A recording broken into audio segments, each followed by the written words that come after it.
Hello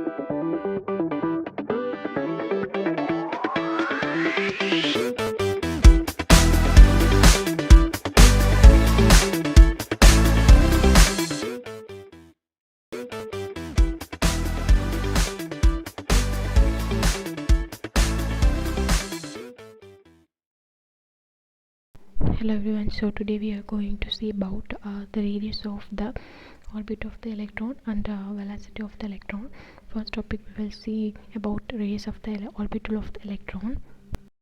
From the postulates of the Bohr atom model, we know that Coulombic force gives the necessary centripetal force for the electron to revolve around the nucleus, which is here given as to undergo the circular motion of the electron.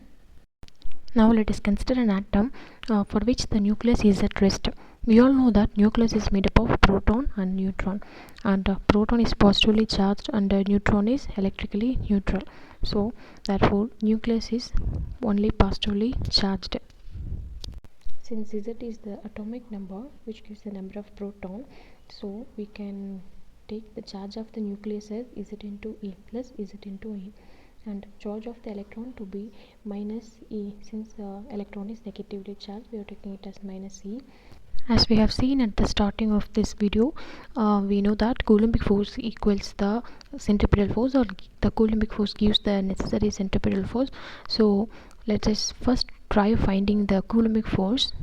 So the formula for the Coulombic force is F Coulomb equal to 1 by 4 pi epsilon naught Q1 Q2 divided by Rn square into R vector. So here the two charges we are considering is, the first one is the charge of the nucleus, which is nothing but ZE, and the second charge we are considering is the charge of the electron, which is minus E. So we are substituting the value for Q1 and Q2.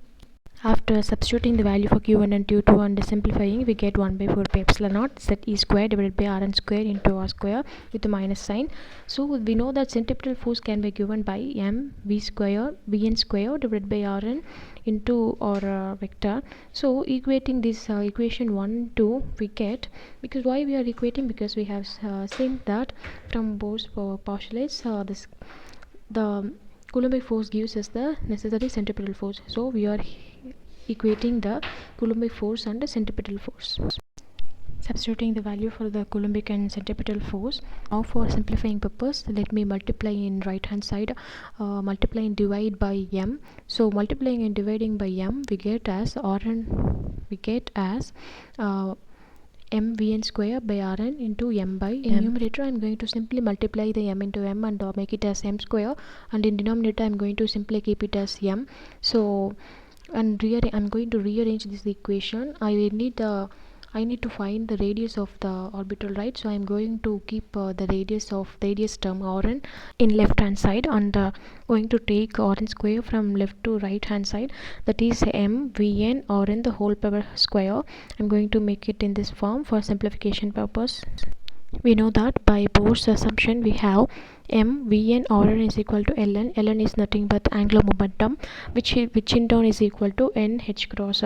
So I'm going to simply substitute nh cross in the place of mvn and Rn. So the equation becomes Rn is equal to 4 by epsilon naught divided by Zme square into nh cross the whole square. Again I know the value for h cross, right? H cross is equal to h by 2 pi. So I am going to again substitute this in the above equation, Rn equation.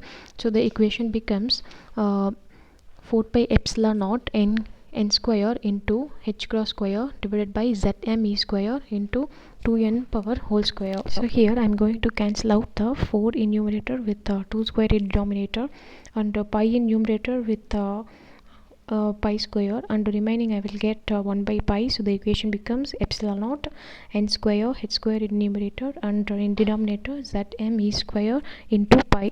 So I am going to rearrange this equation in such a way that all the constant terms will come first. Like the constant terms here are epsilon naught, which is a constant term, h is a Planck's constant, and pi is also a constant, m is the mass of an electron, so that is also constant, and e the charge of an electron, that is also a constant.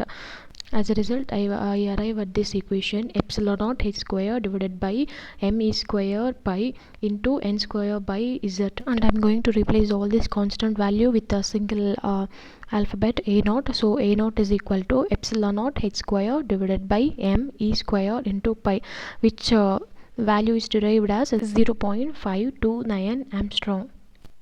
Finally, my equation for the radius of an orbit is arrived as Rn is equal to a naught n square divided by z, where n denotes the number of the orbital, or the orbital for which we have to find the radius of the orbit. So, and z is, as we know, that it is an atomic number. I am going to consider for the hydrogen atom, for which the value of z is equal to 1. So for hydrogen atom, z equal to 1. So the radius of the orbital equation becomes Rn equal to a naught into n square, which means that the constant value a naught into the square of the orbit, for which we have to find the radius. Now what I'm going to do is I'm going to substitute the value for different values for n, and find the radius of that certain orbital. First value I'm going to take is n is equal to 1, which is a first orbital or a ground state.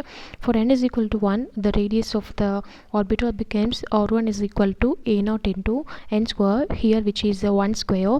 So the value is arrived as a naught, which is a constant value and is equal to 0.529 Armstrong. For n is equal to 2, I mean the second orbital, the radius will be a naught into the 2 square. 2 square is nothing but 4, so 4 into a square.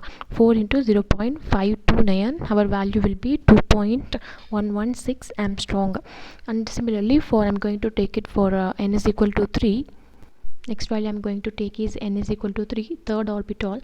So value will be ortho is equal to a naught into 3 square. 3 square is nothing but 9. So 9 into a naught. So 9 into 0.529, the final value will be 4.761 Armstrong.